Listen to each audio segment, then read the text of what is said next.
I am Claire, and if there's one thing the whole world can agree on, it's that my twin sister Julia and I have nothing in common. From a young age I realized that the difference between us wasn't just about personality or interests. It was about how our family treated us. Julia was the pride and joy, the perfect embodiment of everything my parents wanted. And me? I was the troublemaker, the one who always messed things up. At least, according to my mother. My father was a university professor, so serious that it seemed like he had never taken a moment to relax in his life. He was always buried in books, research, and academic lectures. To him, knowledge was everything, and maintaining a proper family image was essential. My mother, on the other hand, was the definition of a traditional homemaker, dedicating her life to keeping the house pristine, from perfectly cooked meals to carefully arranged curtains. She believed that the highest role a woman could fulfill was to be a devoted wife and mother, and Julia was the perfect example of that ideal. While my sister was graceful, charming, and always knew how to please others, I had no interest in the ideals my family held so dearly. I preferred band t-shirts over elegant dresses, sitting in a corner with my headphones in rather than attending the dull networking events my parents hosted. If Julia was the bright sunshine that everyone adored, then I was the untamed wind, always out of place in my own family. Every morning I was dragged into arguments I never wanted to have. "Claire, you are not leaving the house looking like that," my mother sighed in frustration as she saw me coming down the stairs in ripped jeans and an oversized hoodie. I shrugged, deliberately ignoring the disappointment on her face. "Why not? It's comfortable." "Comfortable? Do you ever see Julia dressing like this?" Her tone sharpened. "She always knows how to present herself respectfully." I knew exactly what she meant. Julia was the role model I was supposed to learn from. And as always, my sister never missed a chance to fuel the fire. "Mom's right, Claire." Julia stepped into the kitchen with a smug smile. "It's not that hard to look neat and put together." I clenched my fists, frustration rising in my chest. "Have you ever thought that not everyone wants to live like you?" Julia tilted her head, her eyes filled with condescending sympathy. "I'm just trying to help you. One day you'll understand." I gritted my teeth, swallowing the words I wanted to say.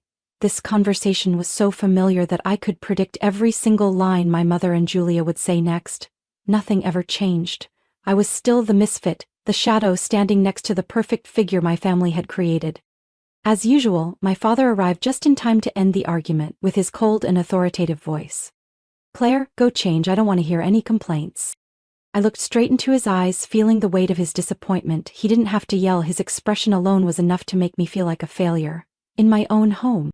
Like a machine following a programmed order, I turned and went upstairs, changing into something my mother could approve of, wiping off the dark eyeliner I had carefully applied that morning. I didn't argue, because I knew no one would listen. But at that moment a thought flashed through my mind. One day, I would leave. I would live a life where I didn't have to change to please anyone. One day, I would be myself. Dinners in my house were never comfortable. They always felt like disguised family meetings, discussions about Julia's accomplishments, meticulously planned futures, and of course, subtle critiques directed at me. My mother set the roasted meat on the table, the delicious aroma filling the air, but I had no appetite. I already knew how tonight's conversation would go, and, unsurprisingly, my father spoke the moment Julia gracefully placed her utensils down. "Julia has applied for an internship at Sterling & Blake Financial Group, a fantastic opportunity to build her career," my father said proudly. "That's one of the top firms in the field," my mother added, her eyes glowing as she looked at her golden child. "If she gets in, her future will be incredibly promising." I remained silent, cutting a piece of meat on my plate. But of course they wouldn't let me off the hook. "Claire, you should apply too," my father said firmly. I set my knife and fork down, meeting his gaze. "But I don't want to work in finance." "Then what do you want to do?" he asked, skepticism clear in his voice. I opened my mouth to answer but hesitated. The truth was, I wasn't entirely sure. I loved art, music, and writing, but I had never been given the chance to truly explore those passions, and I knew that whatever I said now would be dismissed as impulsive and unrealistic. "I'm still figuring it out," I replied, keeping my tone calm. My father sighed, while my mother placed her hand on the table in disappointment. "Claire, you can't just keep dreaming forever," my mother said gently but firmly. "A stable job is what matters most." "I'm not dreaming," I countered. I just don't want to be forced into something I don't enjoy. This isn't forcing, my father cut in. This is guidance. And if you're smart, you'll understand that what you want isn't always what can become a career. I clenched my fists under the table. I was all too familiar with this way of thinking. My father had always believed there was only one correct path to success, the one Julia was following. Don't tell me you're still hanging around those kids at the cafe. My mother suddenly changed the subject, her eyes filled with scrutiny. Those people aren't the kind of friends you should have. I frowned. I knew exactly who she was referring to. The group of creative, free-spirited people I often met at a local cafe. People who didn't care about the superficial standards my family obsessed over. They're my friends, I stated firmly. The kind of people you need to associate with are those who can help you grow, not drag you down the wrong path, my father said coldly. Julia, who had been silently observing, finally spoke up. Claire, you can't keep going against everything Mom and Dad say. Do you really think doing things your own way is always right? The world out there isn't that easy. I let out a laugh, but there was no humor in my voice. You talk as if you know everything. Julia shrugged. I know what's best for me, and I hope one day you'll understand that too. I looked at my sister, the perfect child, the one who always did everything according to expectations, always receiving love and approval from our parents. I could see the good intentions behind her words, but that didn't make me any less angry. If your definition of what's best is living a life that someone else planned for you, then I don't want it. I stood up, pulled my chair back, and didn't bother continuing dinner. I'm done eating. Claire, sit down right now, my father ordered, but I turned my back and walked away. I heard my mother's helpless sigh, the clinking of silverware against porcelain as Julia continued her meal as if nothing had happened. But I didn't care. Climbing the stairs, I walked straight into my room and shut the door. I turned my music up loud, drowning out the voices from downstairs. I closed my eyes, imagining a world where I didn't have to please anyone, a place where I could freely pursue what truly made me happy. I didn't know what the future would hold, but there was one thing I was certain of. I couldn't live like this forever. One day, I would leave. I would find my own path. And this time, no one would stop me. I never thought my life would change just because I stepped out of my usual routine. That night, I decided to leave all the tension at home behind and go for a walk. I had no destination in mind, I just wanted to breathe in the air of freedom, even if only for a moment. The city at night was still buzzing with neon lights flickering and people moving in every direction. I turned into a narrow alley where there was a cafe I often visited, a place free from judgmental looks and constant reminders of how I was supposed to live the right way. I picked a secluded corner, ordered a black coffee, and let myself get lost in the soft music playing from a small speaker near the counter. And then, I saw him. Brian walked into the cafe with an air of complete freedom, unbothered, unrestricted by any rules. He wore a slightly wrinkled gray button-up, his hands calloused, and his hair slightly messy as if he had just taken off a helmet. But what caught my attention the most was his eyes. Eyes that sparkled with confidence, a touch of recklessness, yet undeniably captivating. He ordered a coffee, then glanced around as if searching for something interesting to observe. I expected his gaze to simply pass over me like dozens of others in the cafe, but it didn't. He stopped, looked at me, and then smiled. A knowing, amused smile. Mind if I sit here? His voice was deep, slightly rough, yet oddly comforting. I looked up, slightly surprised by his directness. Suit yourself. He pulled out a chair and sat down without hesitation. You don't seem like the type to sit alone in a cafe like this. I smirked, stirring my coffee lazily. Oh, and what type do I look like? Brian tilted his head, studying me for a moment before smiling lightly. Someone trying to escape from something. His words made me pause. I didn't think anyone could see through me that quickly. And what about you? I asked, trying to deflect the conversation away from myself. He shrugged. I'm not running away. I'm just enjoying life. What does that mean? Brian leaned back in his chair, his eyes suddenly lighting up with excitement.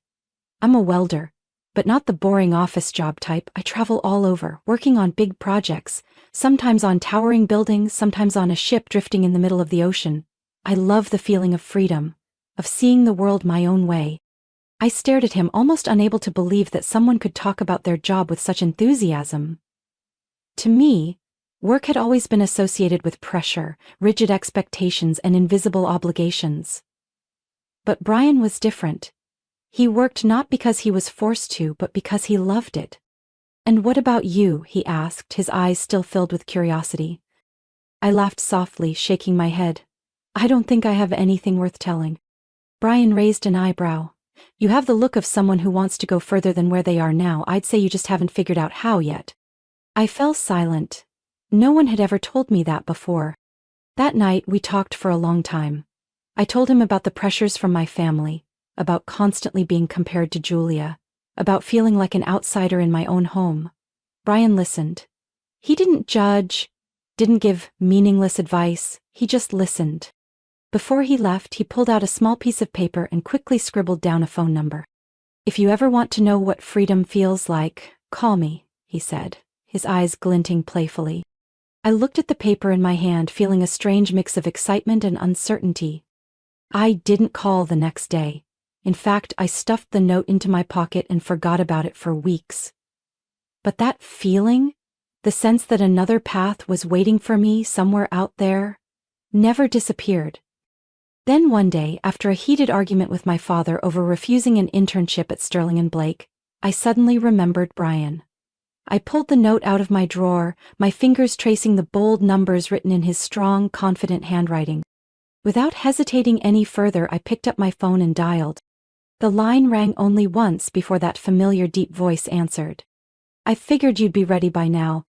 I took a deep breath. "Maybe." Brian chuckled softly. "Then let's go."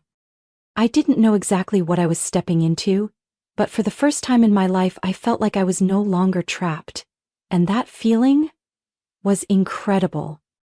I knew from the moment I decided to introduce Brian to my family that it wouldn't be easy. But I never expected it to turn into a full-blown storm. Brian picked me up that afternoon while I stood in front of the mirror, debating whether I should ask him to wear something a little less casual. But he remained true to himself. A simple button-up with rolled-up sleeves, slightly faded jeans, and work boots dusted with dirt. He made no effort to impress my family the way they would expect, and honestly, I loved that about him. "Are you nervous?" he asked as I hesitated in front of the door. I sighed and nodded. "My family. They're not like the people you usually meet." Brian smiled lightly, gently touching my hand. "Claire, I don't need them to like me. I just need them to understand that I love you." I wanted to believe that was enough, but when the door opened and I saw the stunned look on my mother's face, I knew this wasn't going to go well. My father was sitting on the sofa, reading the newspaper as usual. Julia sat across from him, looking as flawless as ever. But both of them lifted their heads the moment my mother gasped in shock. "Claire, who is this?" I squeezed Brian's hand, trying to steady myself. "This is Brian. He's my boyfriend." Silence fell over the room, as if I had just spoken something forbidden. My father lowered the newspaper, his eyes scanning Brian from head to toe with a sharp, judgmental gaze. "What do you do for a living?" he asked, his voice calm but piercing. "I'm a welder, working in construction and infrastructure repair," Brian answered straightforwardly without a hint of hesitation. I could see my mother gripping the armrest tightly. Julia remained silent, but I caught the glance she exchanged with my parents, a look I knew all too well. Unacceptable. My father placed the newspaper down on the glass table and let out a long sigh. "Claire, you're joking, right?" I shook my head, my voice firm. "I'm serious. Brian and I love each other." My mother shook her head in disappointment. "Claire, you've always been impulsive, but this time you've gone too far. Someone like him could never be a good choice for your future." Brian tightened his grip on my hand and I could feel the tension in his body. "Someone like me?" Brian raised an eyebrow. "I'm sorry, but I believe that honest work and hard labor are nothing to be looked down on.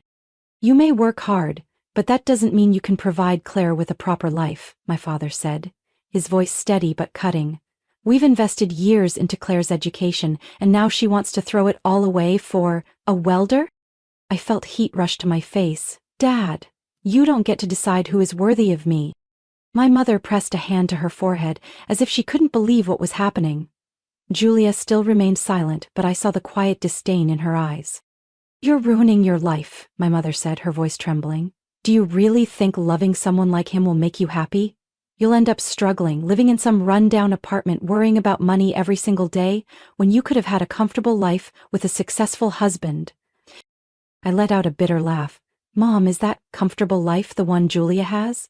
Marrying someone you picked, following the path you planned, and playing the role of the perfect wife just to keep up appearances? At least your sister has common sense, my father said, his patience wearing thin. Not like you.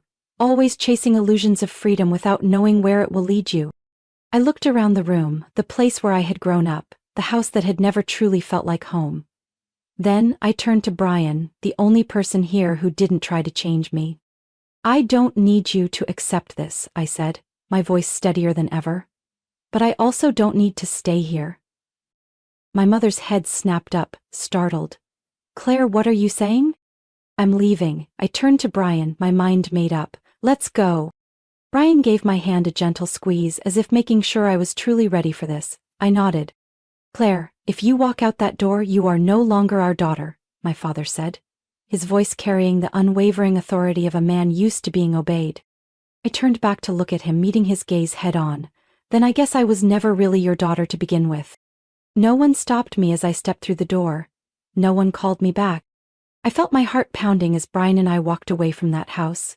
As the door closed behind me, I knew I had just left behind a life that had been planned out for me, to step into one completely unknown. For the first time, I was choosing for myself.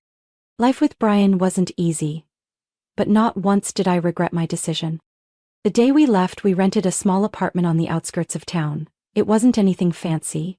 The walls were a bit worn, the heating was unreliable, and the kitchen was so tiny that two people standing in it felt cramped, but it was ours.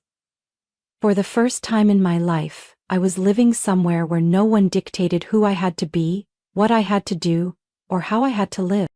At first, things were tough. Brian continued taking on welding jobs wherever he could, while I found work as a waitress at a small cafe nearby. We made just enough to cover our bills, but there wasn't much left over. Some nights, we ate instant noodles or grilled cheese sandwiches, blasting music to drown out the sound of the old pipes creaking in our apartment. But the most important thing was, we had each other. Every night, after a long day, Brian would pull me into his arms, smiling softly. We're building something, Claire. Not everyone has the courage to do this. I believed him, and I believed in myself. Brian was never one to settle. He was always looking for ways to improve, to take his skills further. One evening he came home, his eyes shining with excitement. Claire, I want to try something new. Have you ever heard of underwater welding? I frowned. You mean welding underwater? That sounds dangerous. He nodded, but his grin remained. Yeah, but it's also one of the highest paying trades out there. If I can get certified, we can change our lives. I looked at him, seeing the determination in his eyes. Then do it, I said. I'll support you. Brian enrolled in a 6-month training program, balancing work and study. Some days he left before sunrise and didn't return until the city lights were glowing. We had less time together, but I didn't feel distant from him. Instead, I knew we were moving forward. During that time, I didn't just sit idly either. I left my waitress job and secured an administrative position at a small company specializing in mechanical equipment. The job allowed me to learn more about the industry Brian was pursuing, how businesses operated, and what opportunities he could aim for in the future. 6 months later, Brian officially became a certified underwater welder. The day he got his first job offer, with a salary far beyond anything we had ever earned, he ran home, lifted me off the ground, and spun me around in our tiny kitchen. We did it, Claire, he exclaimed, his voice filled with excitement. I couldn't stop laughing. I knew this was just the beginning, but it was a promising one. Brian started working on large offshore projects, sometimes being away for weeks at a time. The job was risky, but the pay was enough for us to start considering something that had once seemed impossible: buying our own home. We found a small but cozy house in a seaside town. It had a spacious backyard, just enough for Brian to build a small workshop where he could work on personal projects when he wasn't offshore. I decided to quit my old job and do something I had never considered before: help Brian with his business. I took over managing paperwork, contracts, and financial planning. I had never been interested in business the way my parents wanted me to be, but this felt different. I wasn't being forced into something I didn't want. I was actively contributing to the life that Brian and I were building together. In the evenings, we sat outside on the porch, watching the sun disappear beyond the horizon. During those quiet moments, Brian would often take my hand, his voice warm. "If you hadn't left that day, you'd probably be living a very different life right now." I thought about my parents, about Julia, about the cold, suffocating family dinners I had endured, but I had no regrets. I smiled, resting my head on his shoulder. "Maybe, but I've never felt this free before." Our happiness wasn't the kind of glittering perfection my mother had envisioned. It had struggles, exhausting days, and times when we had to figure things out together. But it was the happiness I had chosen. And for me, that was enough. The past came back like an unexpected storm on what seemed like an ordinary afternoon. I was sitting in Brian's small office, reviewing new contracts, when my phone rang. An unknown number.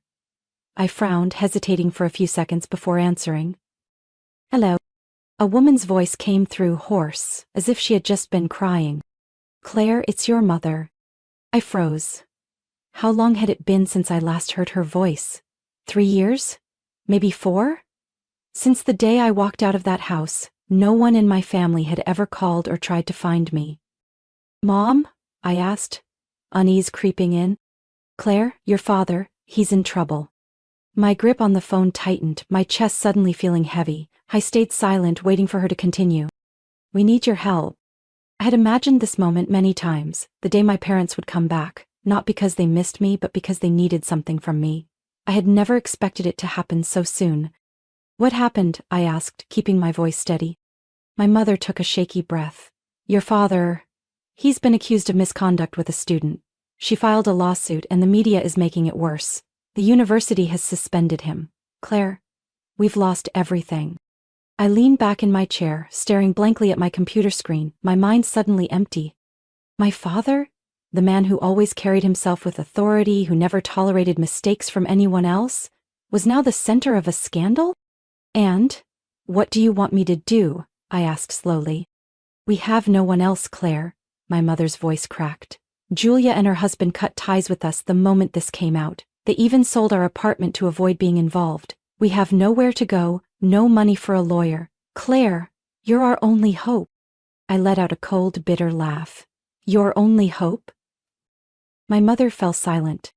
"Did you forget what you told me the day I left? Dad said if I chose Brian, I was no longer his daughter, and you turned your back on me. And now that everything has fallen apart, you want me to help?" "Claire," my mother's voice was pleading. "You're my daughter. How can you just turn away?" I closed my eyes and took a deep breath. I had once thought that if this day ever came, I would feel some kind of satisfaction, seeing the people who cast me aside now struggling. But what I actually felt was nothing. I wasn't heartless, but I was no longer the naive girl who kept trying to please her parents. "Mom," I finally spoke, my voice calm but firm. "I once begged for your acceptance. Just once. But that never happened. And now, when you've lost everything, suddenly you remember me? Claire, please, we have no one else." "No," I said firmly. I heard my mother sobbing on the other end, but my decision didn't waver. "I wish you luck," I said before ending the call. I sat in silence for a few moments, feeling a strange mix of relief and sadness. But when I lifted my head, I saw Brian standing at the doorway, concern in his eyes. "Was it them?" he asked. I nodded. Brian stepped beside me, placing a hand on my shoulder, a silent reminder that I wasn't alone. "Are you okay?" I looked at him and gave a small nod. For the first time in my life, I feel free. And that was the only answer I needed. 3 days after my mother's call, I saw them. I hadn't expected it. Since hanging up, I had convinced myself that this was over, but clearly my parents didn't think so.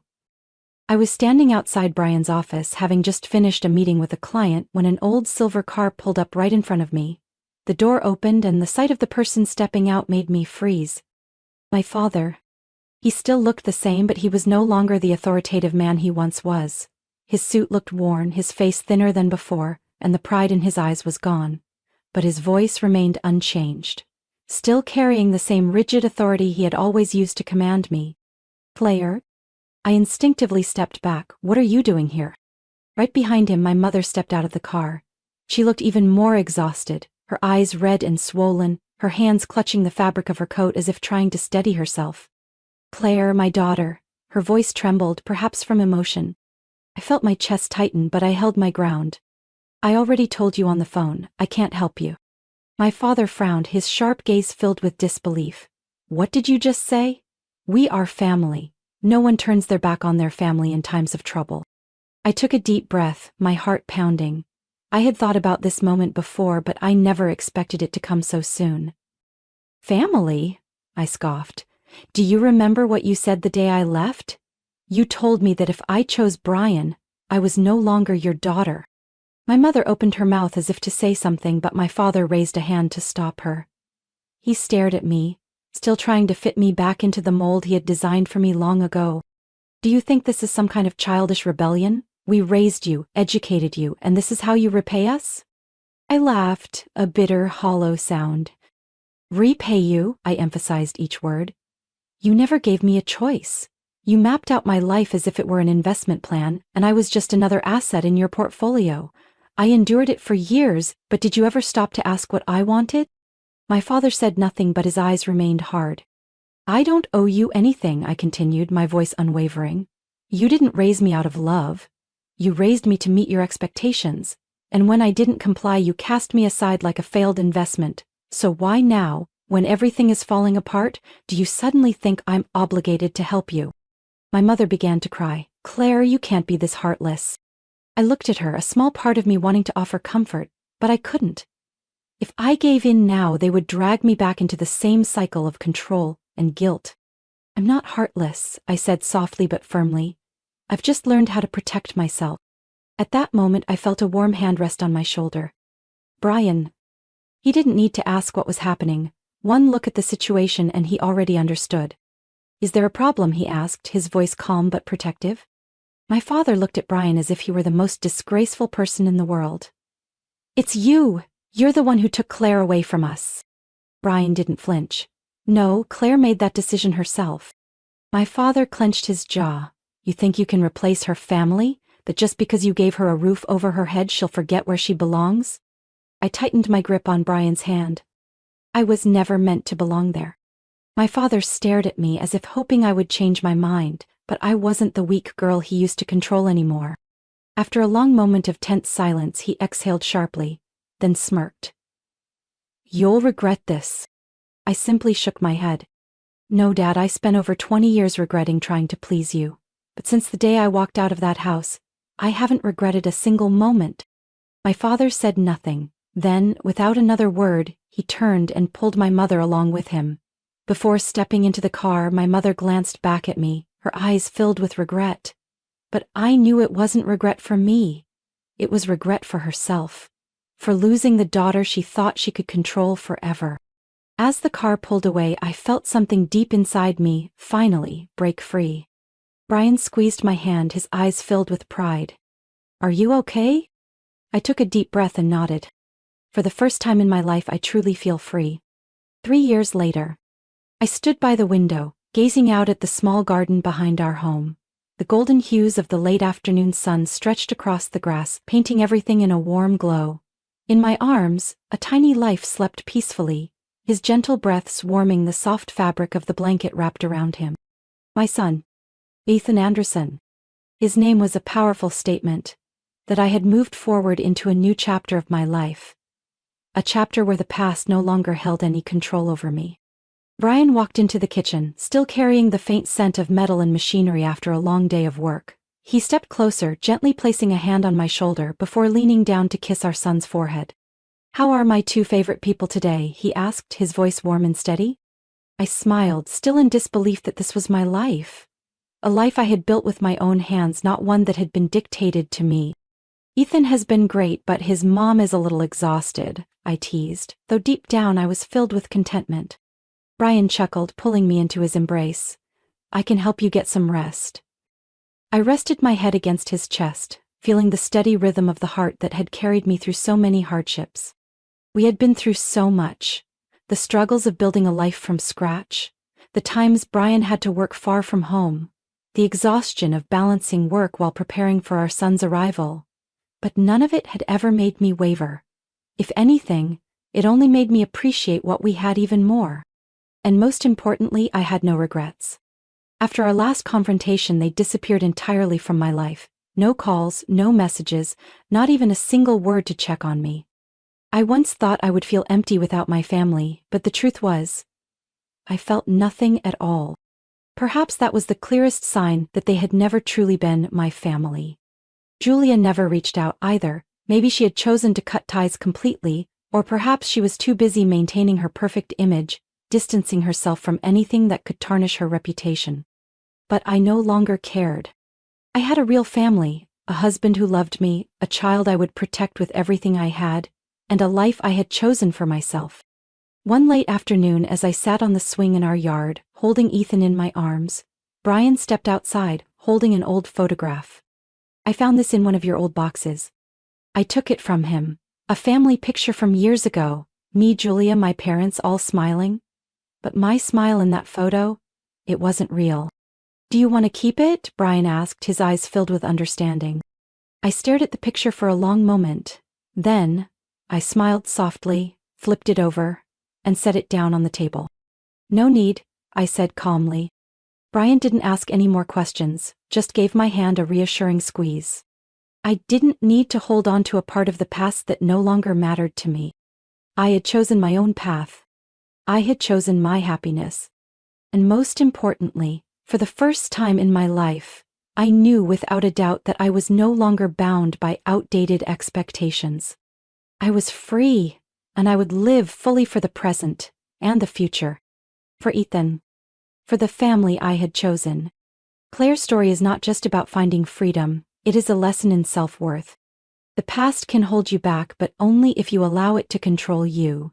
Claire had the courage to step out of her comfort zone and choose a path where she was in charge of her own destiny. Not everyone is born into a family that truly loves and supports them, but everyone has the right to create their own happiness. In life, sometimes we have to let go in order to move forward. And when we choose ourselves, that is the true meaning of freedom. What do you think about Claire's decision? Would you have done the same in her situation? Share your thoughts in the comments. And don't forget to follow the channel for more meaningful stories about life, family, and the choices that define us.